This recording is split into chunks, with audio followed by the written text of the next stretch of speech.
Continue now at the top of Daf Zayin on Beis Meseches Shabbos. This is Shabbos Daf 107b. The Gemara had cited earlier a machlokas between Rabbi Yochanan ben Nuri and the Chachamim regarding Tumah when it comes to the Shmona Shratzim, whether the skin of the Shmona Shratzim is matami or not. And the Gemara wants to know whether or not that machlokas applies to wounding one of these Shmona Shratzim on Shabbos. The Gemara had said that for sure, according to Rabbi Yochanan ben Nuri, if you wound all 8 of the Shmona Shratzim on Shabbos, you're going to be chayiv. The question is whether the Rabbanan would agree. And the Gemara now is in the middle of quoting a brisa, which seems to be talking about Shabbos, and the brisa finishes up, Lema shemanu chachamim, that according to the Chachamim respond to Rabbi Yochanan ben Nuri, no, only those shratzim which were enumerated by the Chachamim. Rashi here explains, Lema shemanu chachamim b'shchitas chulin elu she'orosein kivisaron. We're talking about the Chachamim said that there are 4 of the Shmona Shratzim that their skin is the same as their flesh, meaning they don't have skin. V'havadai mishabeshti. Rashi says this is for sure a mistake. The way the brisa is read as we're reading it here is for sure a mistake. Adarab lema shemanu chachamim ein lohem or. What it should say is that what the Chachamim enumerated that their skin is like their flesh, that means they have no skin. That means you shouldn't be chayiv for wounding them on Shabbos. To ha'orosein kivisaron kamri. The Chachamim said the or is like the flesh. Again, if the or is like the flesh, it means that they don't have an or. But the point is, the simple reading of the brisa seems to indicate that according to the Chachamim, they are arguing when it comes to Hilchas Shabbos, and it depends. Some of these shratzim have or, and therefore if you wound them on Shabbos, you're chayiv, and some of them don't, and therefore you're not chayiv. So the Gemara first says, Adram, on the contrary, Lema shemanu chachamim ein lohem or. That which the Chachamim enumerated in Perek Shchitas Chulin, those are the ones that don't have skin. V'yomer Abaye hachikamar, and on that brisa, Abaye said as follows, that this is how you should really read it, Ein or cholok mi basar, there's no separate or from basar, ela lema shelo manu chacham, except for the things that the Chachamim did not enumerate. Rashi here says, V'yomer Abaye says, hachikamar ein or cholok mi basar, ela la'osan dalid, shelo manu chacham, the ones that were not enumerated by the Chachamim, choled v'achbor v'tzav v'tinshames, that's the choled, the achbor, the tzav, and the tinshames, aval ha'anaka v'akoch v'altov v'achomet ein oran cholok mi basarim, but those last 4, their skin is not distinguished from their flesh, meaning they have no skin. V'lo have chabura, and the simple reading of the brisa is that it's not a wound for those 4. When we call makom kasha l'Rav, that's difficult according to Rav, because Rav said that everybody agrees when it comes to Hilchas Shabbos, there's a machlokas between Rabbi Yochanan ben Nuri and the Chachamim whether the or is tamei or not. But everybody agrees, according to what Rav said before, that when you wound them on Shabbos you're chayiv because they do have an or. Just to take a look at what these, there's a lot of opinions on what the Shmona Shratzim are. Just to take a quick look at some of the opinions here. So again, these are the 8 Shratzim. Hashem showed Moshe all 8 Shratzim to distinguish which ones are tar and which ones are tamei. And so the choled is according to Moses, the weasel. There's some other opinions here, the mole or the mole rat or the field mouse. Achbor is generally considered a mouse. Some say it also includes a rat. Tzav, we have here a toad. Some people say it may even be a crocodile. Anaka is a hedgehog. Some people say it's a beaver. The koach is a lizard. Give a few opinions over here about exactly what kind of lizard it is. Lita'a, lita'a is also either a lizard, a white lizard, a gecko. The chomet might be a snail, and the tinshames is a mole. And some people say it's a large-headed lizard that burrows underground. So various opinions of what these things are. And again, 4 of them, according to the Chachamim, is yeshelhen or the or is tamei, and 4 of them the or is not tamei. So continuing in any case, so according to Abaye, don't we see clearly there is a machlokas in terms of Hilchas Shabbos if you wound the shratzim, whether you're chayiv or not. So we're going to have other interpretations of this brisa. Amar le Rava says to Abaye, halama shamanu chachamim kamar. Your interpretation of the brisa is flawed because you had to say it's lama shalom manu chachamim. That's not what the brisa says. It says lama shamanu chachamim. Elam Rava, rather Rava says here's how you read the brisa. Hachi kamar. This is what it's saying. Ein or metame kebasar. The main point is Rav is returning this to a discussion of Tumah. The Chachamim were never addressing Hilchas Shabbos. They certainly agree with Rabbi Yochanan ben Nuri, you're chayiv for wounding the animal, but what they meant was the or is not tamei, Ella, meaning not like the basar, it's not tamei like basar, Ella lema shemanu chachamim, except that which the Chachamim enumerated, where the Chachamim said, Orosein kivisaron. So Mechlal Rabbi Yochanan ben Nuri, Hanach Nami Delo Manu Chacham Mitam. No, that's not good either, because if that's what the Chachamim were saying back to Rabbi Yochanan ben Nuri, that would imply that Rabbi Yochanan ben Nuri held that even the ones that the Chacham did not enumerate are tamei, and that's not true. The whole point of Rabbi Yochanan ben Nuri was that they are not tamei. All 8 of them them are not tummy. Here it's implying that they're all tummy. That's exactly the opposite of the implication. V'hakatani Rabbi Yochanan ben Nuri Yomer, didn't we say that Rabbi Yochanan ben Nuri said, Ches shratzim yesh len oros v'lo mitamin? Whatever you're going to say in the Chachamim, it has to imply that Rabbi Yochanan ben Nuri says that the Ches shratzim are not tummy. According to Rav's interpretation, ein or mitami ella for this, it's only this. Sounds like he's limiting it, and Rabbi Yochanan ben Nuri says everything is tummy. That's exactly the opposite of what's true. So Amar Rav Ada bar Masna, rather Rav Ada bar Masna says Tar Tachi. Here's how you read the Chachamim. The Chachamim Omrim, the Chachamim say le'inyan tuma. When it comes to tuma, ein or lemash amanu Chachamim. That which the Chachamim enumerated, those things have no or, and they are not tummy. And we're not arguing with you with Hilchos Shabbos, and it draws no implication to Rabbi Yochanan ben Nuri when it comes to issues of tumah, so it's not a problem. So the Gemara says, Vakati, but still in Shabbos lo pligi, are they not arguing in Hilchos Shabbos? Does everybody really agree that if you wound all 8 shratzim, you're chayiv on Shabbos for Tanya? But we learned in a brisa, Hatzad echad meches shratzim ha'amurim b'Torah. If someone captures one of the 8 shratzim in the Torah, hachovel b'han chayiv b'shratzim sheyesh lan oros. The Tana Kama says, if you wound those shratzim which have oros, you're chayiv. Ve'ezui chabura she'ena chozeres. What's considered a permanent chabura? Nitzer hadam ha'fapi shelo yatsa. It's if the blood collects in one place, even though it doesn't leave the animal.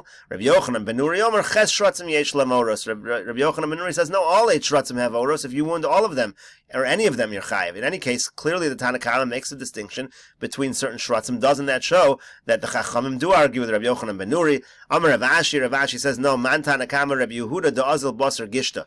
The Tana Kama of this brisa is not the Chachamim. The Tana Kama of this brisa is Rabbi Yehuda. Rabbi Yehuda follows the thickness of the ore.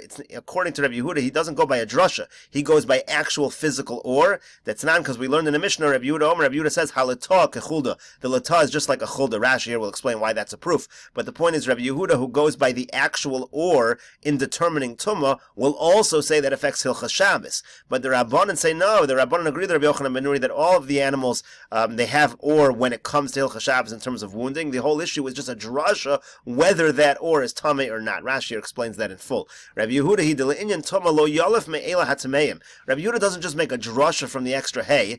Elo ahud de'isle gishta. He only includes those animals which have gishta, which means she'oro av, that the skin is thick. V'yeshlo or mamish, it really has a skin.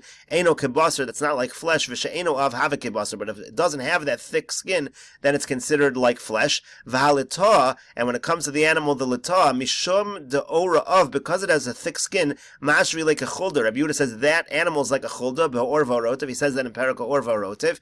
Hilkoch le'inyan Shabbos nami lav oru. Therefore, according to him, when it comes to Hilchas Shabbos, it's also not considered an or only b'shalosh man, only by 3 of the animals of the shratzim. Anaka v'koach v'chomet, only the anaka, koach, and chomet. Avol rabbanan dor v'rotev shamanu halatah b'hachsharas and kivasarn. But the rabbanan say no, there's 4 animals. They include the latah as well. Alma de tamayo lav misham or. You see that of a lavor. You see that they're not going by the actual physical nature of the or. Elamisham de rasha de kral and yantumo de plig. They're arguing of a drasha. Which ones have or that's tamei, which don't? Misham kral, because of a pasuk. It's a kazeres hakasav. Avol inyan Shabbos moda devadei orhein. But according to that, the Rabbanan will say when it comes to Hilchos Shabbos, it's for sure or. So you end up with 3 opinions. According to Rabbi Yochanan ben Nuri, all 8 shratzim have or. It's always the or is not tamei, and you're always chayav for wounding. The Rabbanan agree they all have or physically, and you're chayav for wounding, but they make a distinction just based on a gezeres hakasav, which times the or is tamei and which it's not. And Rabbi Yehuda actually goes by the physical or itself, and he says no, some are tamei, some aren't, and that will transfer to Hilchas Shabbos as well. So there is one opinion, Rabbi Yehuda, who says to make a distinction in both Hilchas Shabbos and in Hilchas Tumah. But the Gemara is still not satisfied. The Gemara says, if that original brisa that we read, the first brisa at the top of the page, we want to read that the Rabbanan are only arguing in Tumah and not Shabbos, Hi Divrei Rabbi Yochanan ben Nuri, it shouldn't say these are the words of Rabbi Yochanan ben Nuri when it comes to Hilchas Shabbos. It should say Divrei Rabbi Yochanan umachlukasam miboile. It should say Rabbi Yochanan and the Rabbanan agree when it comes to Hilchas Shabbos. It didn't make that clear. So the Gemara says, you're right, Tani Divrei Rabbi Yochanan ben Nuri machlukas. So according to this approach, you will have to change the words of that brisa to Rabbi Yochanan ben Nuri and those who agree with him. They're all going to say when it comes to Hilchas Shabbos the same thing. Boy minei Levi me Rebbe. So Levi asked Rebbe the following question: Minayin lechabura she'ena choseres. How do you know that when it comes to a chabura in the Torah, it has to be a chabura she'ena choseres to be considered a real chabura? Rashi says here, Minayin lechabura she'ena choseres means to say, Ulamelef dahida choseres lav chaburahi. If you have a chabura which is choseres, which can basically be completely healed, it's not considered a wound. Kagon hanach de'ein lohen or, for example, animals that have no or, shenitzur bo hadam. If the blood gets collected, chaburaso choseres lekadmusa, then the chabura can go back to its original state. Omaka katan, or let's say you have a small wound, shalom nitzur hadam, where there is no gathering of the dam, that also is considered a chabura choseres. So you can have chabura choseres in various cases if there's no or if it's a small wound. How do you know that we draw that distinction? We have a pasuk for that. Because it says, Hayafoch kushi oro, will the Ethiopian be able to change his skin? V'nomer chabar burosav. Now the simple explanation is the leopard, can it change its spots? The leopard has spots, it can't change those spots. So my chabar burosav, what does that mean? Ilema dekoy rikmi, if we're talking about the colors of the animal, the spots. Hai v'nomer chabar burosav, nomer gevanav mi boy. You should talk about the colors. It should have said gevanav, not chabar burosav. What is this chabar burosav? What does that word mean? So the Gemara darshans, Ella kekushi, rather the Gemara is comparing the following to the kushi, to the Ethiopian. Ma'ora de kushi and choser is just like the skin of the Ethiopian is not going to change its color. Af chabura, you're darshaning the word chabar burosav means chabura. So too a wound is only considered a wound, ena choseres, if it can never change. That's really what the pasuk means. It's a drasha really of what the pasuk means. Rashi says, Ella kakushi, v'hai namer lashon temura hahefich kushi oro v'namer chabarosav. The word namer now is not leopard anymore. It really means from the word temura, exchange. Can the kushi change his or v'namer chabarosav and exchange his chabura? Kilomar v'yomer chaburos oro. Can that skin? That's what it means. We're referring to the skin. Can the wound on such skin? Can it change? Lachzor lekadamuso. Can it go back to its original shlo yaskasha or b'makom hamaketz? No, it can't. When you have a wound, the skin gets a little harder. That's what it means, a real wound. So that's how the Gemara is darshaning. That's how it's darshaning that a real wound is eina choseres. Gemara now continues at the two dots.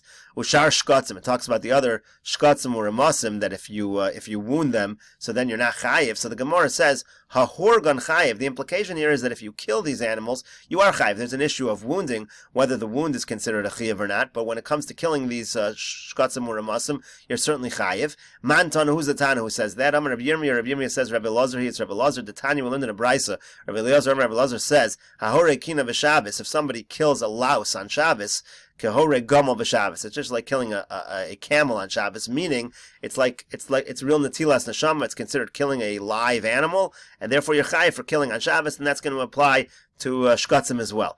Ma'askef lo Rav Yosef asks, Ad kan lo pligi Rabbanan led Rabbi Eliezer. 1 second. The machlokas by a kina, by a louse, that was only a machlokas between Rabbanan and Rabbi Eliezer. Ella bekina, it's only by a louse. They ain't a part of a rava because it doesn't have normal. It basically doesn't have normal. It's not fruitful and multiply in a normal manner. It has spontaneous generation. The way the Gemara understands it is that the kina, one kina doesn't lay eggs to have another kina. The kinas just sprout spontaneously. But when it comes to other creepy crawly creatures, the parn and v'ravin, which have regular period v'ribya, lo pligi, there's no machlokes. Everybody agrees. Rabbi Elazar and the Rabbanan all agree when it comes to shkatzim. So what is he talking about? Rabbi Yirmiyah says, it's only the opinion of Rabbi Elazar that if you kill these animals, you're chayiv. Everybody should agree you're chayiv for that. And the Gemara now says, "Ushneim lo lamdua ela me'elim." This whole machlokus, Rabbi Elazar and the Chachamim, when it comes to a louse, it's all how you learn out from the elim. These are the elim adamim, these red elim, which they used for the Meseches HaMishkan. They used the skin for the Meseches HaMishkan. Rabbi Eliezer savar ke'elim. Rabbi Elazar says, in order to be chai for netilas neshama, you have to kill an animal that's like the elim. Ma elim sheyesh ben netilas neshama, af kol sheyesh ben netilas neshama. Anything where you take away their soul, any animal, including a kina, where you take away its soul, you're chayiv for killing on Shabbos. The Rabbanan say ke'elim. No, it has to be just like elim. Ma elim deparn v'ravin. Just like the elim are animals which are fruitful and multiply in the normal manner that we understand. Af kol depar v'rava. So too, it has to be something that's fruitful and multiply, not a kina, which is just spontaneously generated, and therefore that's basically the machlokus according to this approach. That's what Rabbah says. The machlokus here really is just about kina. It's not necessarily about shkatzim or amasim at all. Amar le Abaye. So Abaye said back to him, when again they're having this discussion between Abaye and Rabba, and they're discussing whether or not the kinim are fruitful and multiply. The kina in par of a Rabba, is that really true that a kina, a louse, has no period of veribia? V'amar mar, but the master said, Yoshev HaKadosh Baruch Hu v'zon mikarnei re'emim v'yad beitzei kinim. The statement was that HaKadosh Baruch Hu feeds, he sustains the largest animals to the beitzei kinim, the eggs of lice. Sounds like they have regular period of year, but they have eggs. So the Gemara says, no, mina hu demikri beitzei kinim. There's actually a species that is termed, that is called beitzei kinim. It's no proof to this whatsoever. So the Gemara says, Vatanya, but we learned in a brisa, tefuye u beitzei kinim. Again, tefuye is some kind of insect, and beitzei kinim. Again, the Gemara says, mina hu demikri beitzei kinim. That's just, again, referring to a certain species that's beitzei kinim. Vare parosh, what about the parosh, the par of a rub? We know the parosh is an animal which is par of a rub, it has period of a rib. We have a Tanya, we learned in a brisa, hatzad parosh b'Shabbos, somebody traps this animal on Shabbos. Rabbi Eliezer mechayev, Rabbi Yeshua poter. Rabbi Eliezer says chayev, and Rabbi Yeshua says poter. So the Gemara says, what kind of question is this? Amar Rav Ashi says, Seida hariga karamis. You're asking a question from a brisa about trapping to the issue of killing.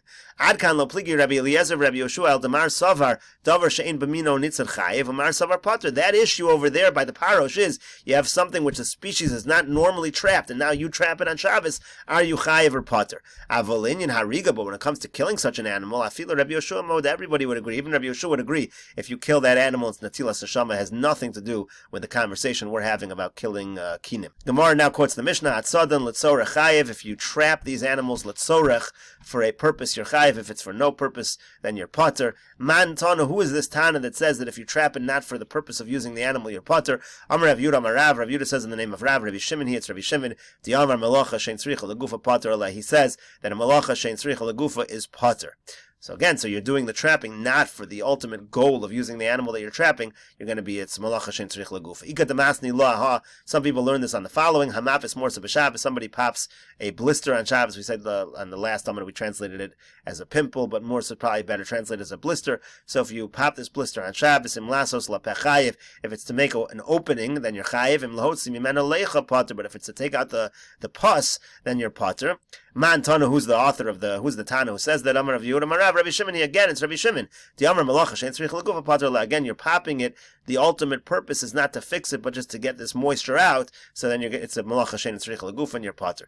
Vika Damasni Laha, and some say it on the following case. Hatzad Nachash b'Shabbos. If you trap a snake on Shabbos, Mesasik Boshelo Yishchenu Poter. If it's just in order that it doesn't bite you, you're poter. Imla Refuah Chayev. If it's for healing purposes, you're Chayev. Man Tana, who's the Tana of this statement? Amar Rav Yudah Amar Rav. Rav Yudah says in the name of Rav. Rabbi Shimon, it's Rabbi Shimon. Damar Malacha Shein Tzrich Legufa Poter Aleh. That Malacha Shein Tzrich Legufa is poter. Again, all these things we talked about in the previous Amma. These were things which the Gemara said earlier were poter and mutter. Even though most things are poter avalaser, these were poter and mutter lechatzchila. Amar Shmuel. Shmuel says Hashola Dagmin Hayom. Let's say somebody takes a fish out of the sea. Kaven Sheyavesh Bo Kesela Chayev. Once it dries up, the amount of a sela dries up on the fish, that's considered killing the fish, and you're chayev for netilas neshama. Amar Rav Yossi Bar Avin. Rav Yossi Bar Avin says uvein san pirav. We're talking about it dries up the area between the fins. Amar Rav Ashi. Rav Ashi says lo tema yavish mamish. It doesn't even have to be totally dry. Elafilo David riri. Even if it has a certain stickiness, that's enough to be chayev for killing the fish. Amar Mar Bar Hamduri. Amar Shmuel. Mar Bar Hamduri says in the name of Shmuel, Hoshid Yadu Lamei Behema. Let's say a person sticks his hand into the womb of an animal, Vidildil Uver Shbimea, and he shakes around and kills the fetus that's inside. Chayev, he's chayev for Natila, he's chayev. We'll see why. My time, what's the reason? Amar Rava Bar Hamduri. Rava Bar Hamduri said that the reason is as follows. Asavrali. Amar Rava says, sorry, Bar Hamduri. Asavrali Bar Hamduri explained to me. Lav Amar Rav Sheshes, because didn't Rav Sheshes say, Hi man the tolish kashusa mehizmi vihigi? Somebody, let's say, takes the hops out of these thorn bushes. These are things that grow on there. Rashi here says kashusa v'gadol mitocha hizmi mereach hakarka. They basically grow from the smell of the earth. Shahizmi yonik mimenu. The hizmi, these thorns and thistles, these bushes, they draw some sustenance from the earth, and they grow from that kind of a smell. So they're not growing directly from the earth. You're chayev. Why? Mechayev mishamokar davar megidulo. You're chayev. Rashi says mechayev yava b'shena mechuber lekarka. Even though these kshus are not considered attached to the ground, kedamin and bialma me'avira rabbi. They're growing from the air. They're not considered items that really are attached to the ground. You're still chayev for uprooting them. Mishamokar davar megidulo, because you're uprooting something from its source of life, from where it grows. goes, he says the same thing's true over here. In this case, this halacha where you're uprooting the fetus, that's considered okar davar migidul, and you're chayiv. Amar Abai says, Haiman the tolish, somebody who uproots, and we'll continue with this discussion in the next video on Daf Kuf Ches Amud Aleph.